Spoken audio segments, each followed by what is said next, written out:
Ada apa? Gue mau ngucapin selamat ya buat lo Selamat kenapa? sebagai pemenang lomba puisi tahun ini.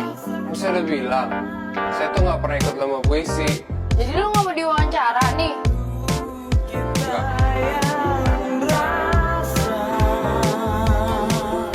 Lihat deh tuh cowok. Nyebelin banget kan, gak tega ya? Kamu tuh kalau lagi kebingungan tuh lebih nyenengin ya. Lo tau gak sih si Cinta kenapa sih? Tuh bikin lagu dari puisi Rangga ya. Gue tuh gak ngerti deh sama dia tuh. Kesel banget tau gak lo gue sama dia. Gue ketemu lo, gue berubah jadi orang yang beda. Orang yang gak bener. Kita nggak usah berhubungan lagi.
Bismillahirrahmanirrahim. Assalamualaikum warahmatullahi wabarakatuh. Kami dari kelompok 6 akan menganalisis film menggunakan teori psikologi komunikasi.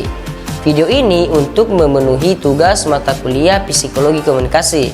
Nah, sebelumnya saya akan memperkenalkan anggota kelompok dari kelompok 6. Yang pertama saya sendiri Asbar, dan yang kedua Muhammad Yusran, dan yang ketiga Safria. Nah, adapun film yang kami analisis yaitu film yang berjudul Ada Apa Dengan Cinta, menggunakan teori behaviorisme, di mana teori behaviorisme menekankan pentingnya perilaku yang dapat diamati secara eksternal dan fokus pada hubungan stimulus eksternal dan respon individu. Nah, dalam analisis menggunakan teori behaviorisme, kita dapat memperhatikan beberapa adegan yang menunjukkan interaksi, stimulus, respon, dan pembelajaran perilaku. Oke, adapun pemeran film dari film Ada Apa Dengan Cinta, yang pertama itu ada Dian Sastrowardoyo yang berperan sebagai Cinta, Nicholas Saputra sebagai Rangga, dan Lydia Sheryl sebagai Milly, Titi Kamal sebagai Maura, dan Sisi Priscilia sebagai Carmen, Denis Adiswara sebagai Mamet, Adinia Wirasti sebagai Alia, Christian Sugiono sebagai Eros, dan Mang Diman sebagai Pak Wayan, Eli Delutan sebagai Bulita. Dan tahun produksi film ini tuh diproduksi pada tahun 2002. Adapun sinopsis dari cerita Ada Apa Dengan Cinta. Film Ada Apa Dengan Cinta merupakan kisah cinta anak remaja yang penuh dengan emosi, konflik, dan pertumbuhan karakter. Cinta seorang siswa SMA yang sangat ceria, sedangkan Angga seorang siswa yang sangat misterius. Pertemuan antara Angga dan Cinta membuat mereka merasakan daya tarik antara satu sama lain. Meskipun mereka memiliki perbedaan yang jelas, mereka mengalami momen-momen romantis dan mengenal satu sama lain. Namun, kehidupan memisahkan mereka dan membuat mereka harus saling berpisah. Cinta yang berusaha melupakan Angga dan berusaha fokus ke kehidupan yang sekarang, sedangkan Angga harus ke Amerika. Namun ketika mereka dipertemukan kembali, mereka menyadari bahwa cinta di antara mereka itu masih ada.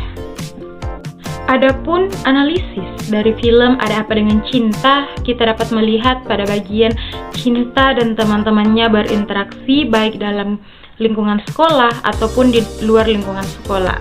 Dalam adegan ini, kita dapat melihat bagaimana interaksi sosial mempengaruhi perilaku dan respon karakter-karakter utama. Misalnya ketika Cinta berbicara dengan teman-temannya atau berpartisipasi dalam aktivitas kelompok, kita dapat melihat bagaimana faktor eksternal seperti perkataan teman atau situasi sosial mempengaruhi cara mereka berbicara, berperilaku, atau merespon satu sama lain. Nah, adegan berikutnya, Cinta dan Rangga berinteraksi dan membangun hubungan mereka. Dalam adegan ini, kita dapat melihat bagaimana pembelajaran perilaku terjadi dalam hubungan antara Cinta dan Rangga. Misalnya saat mereka bertemu dan berbicara, kita dapat melihat bagaimana respon mereka satu sama lain, seperti senyum, kontak mata, atau bahasa tubuh, mana dapat memperkuat atau mengubah perilaku mereka masa mendatang. Interaksi sosial dan respon yang diberikan oleh satu karakter kepada yang lain berkontribusi terhadap pembentukan hubungan dan pembelajaran perilaku yang berkaitan. Oke, di adegan Cinta dan teman-temannya itu menghadapi konsekuensi dari tindakan mereka itu, dalam adegan ini itu kita dapat melihat bagaimana konsekuensi tindakan atau perilaku karakter-karakter utama itu dapat mempengaruhi respon dan pembelajaran perilaku yang lainnya. Misalnya seperti ini, jika Cinta atau teman-temannya itu melakukan sesuatu yang menghasilkan konsekuensi negatif seperti hukuman atau penolakan dari orang lain, itu dapat mempengaruhi respon mereka di masa-masa mendatang dan mempengaruhi pilihan perilaku mereka. Nah, adapun kesimpulan dari analisis film Ada Apa Dengan Cinta, di mana menggunakan teori behaviorisme. Teori behaviorisme berpendapat bahwa perilaku dapat dipelajari dan diubah melalui penguatan positif atau negatif. Nah, dalam film ini kita dapat melihat bahwa hubungan antara Cinta dan Rangga berkembang melalui interaksi positif antara mereka. Nah, penguatan positif ini dapat berupa kebersamaan, dukungan emosional, dan saling memahami satu sama lain. Lingkungan sekolah dan sosial juga memainkan peran paling penting dalam perkembangan hubungan dan perilaku karakter-karakter yang ada di dalam film Ada Apa Dengan Cinta. Nah, sekian persembahan dari kelompok kami.